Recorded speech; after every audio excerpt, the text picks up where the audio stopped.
តមីតវល់យកនេះនិយាយចោះនិយាយឡើងកាត់តែជើងប្តីវាសោះហើយចុះបើប្តីខ្ញុំកាន់តែជើងខ្ញុំដែរហ្នឹងខ្ញុំកាន់ជើងប្តីខ្ញុំ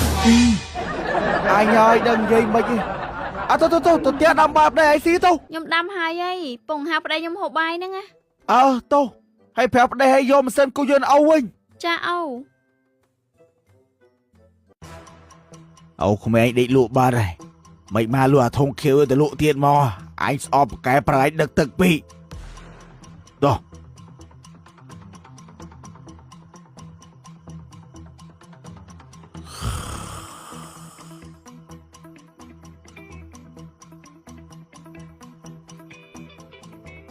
ពួកឯងមកទៀតអានេះរត់មកអាកូនភាសាចង្រៃអាឡូលោកឌីជេខ្ញុំមានវិបត្តិខ្ញុំចង់សំណូមពរចម្រៀងបទដែលមានចំណងជើងថាកូនភាសាលួចគោយន្តអូក្មេងបើហ្នឹងអត់មានទេពូឥឡូវជួយឆែកមើលក្នុង YouTube បន្តិចមើលមានតែកូនភាសាលួចមន់អូក្មេងពូវាមានមន់លួចទេវាលួចតាមម៉ាស៊ីនគោយន្តអមយាយលោកឌីជេហោបត់កូនភាសាលួចម៉ាស៊ីនគោយន្តនឹងបាននៅថាអត់មានទេពូមានបត់កូនភាសាលួចមន់ជួយហោឲ្យតិចមកអាឡូអូឌីជេមិនអីហោបាននៅថាបត់ណាត់មានទេពូអត់មានទេបើអត់ឈៀងខ្លួនឯងឈៀងផ្ទាល់មើលបើប្រិមិត្តសនុំពរឲ្យនឹងអាឡូលោកឌីជេមិនអើយថាម៉េចចង់មកផ្សាយនៅផ្ទះខ្ញុំផ្ទាល់មកចឹងខ្ញុំទម្លាក់ location ឲ្យអូខេពូបាទ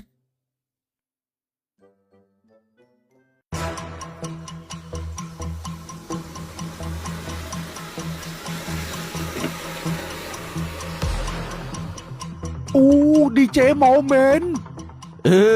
របត់កូនភាសាលួចគោយន្តអូក្មេងហ្នឹងវាអត់មានតែបត់កូនភាសាលួចបត់អូក្មេងតោះឥឡូវខ្ញុំរៀបចំស្ថានីយ៍ផ្សាយផ្ទាល់នៅផ្ទះពូហ្នឹងហ្មងបាទធ្វើមិនធ្វើលោកឌីជេតែកុំភ្លេចផ្ញើជូនអាចង្ហែកូនផ្សាយខ្ញុំផង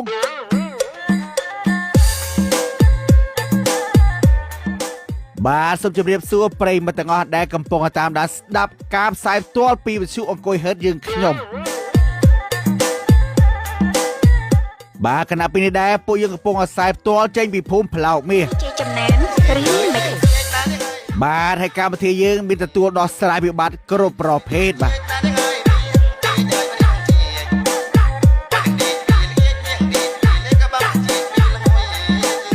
បាទហើយជាដំបូងយើងខ្ញុំក៏សូមដោះស្រាយវិបត្តិជូនបងប្រុសម្នាក់បាទហើយបងប្រុសមានឈ្មោះអីដែរឈ្មោះផ្លោកបាទបងប្រុសឈ្មោះអាផ្លោកបាទបងប្រុសមានរឿងអីចង់និយាយបងប្រុសចូលមកនិយាយខ្លួនឯងចុះបាទអូបាទ